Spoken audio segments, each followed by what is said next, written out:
welcome to my vlog. I'm Riza. I'm Chloe. So here we go for another vlog. So mag-challenge din mi guys unsay English a blank pagmamali. Imos mo sa pulbos. Yes. So sige, let's go. Unsay English manok?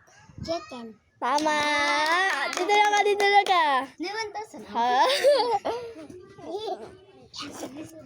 Unsay English manok. Ay chick. Ay. manok ay Ering. sa earring.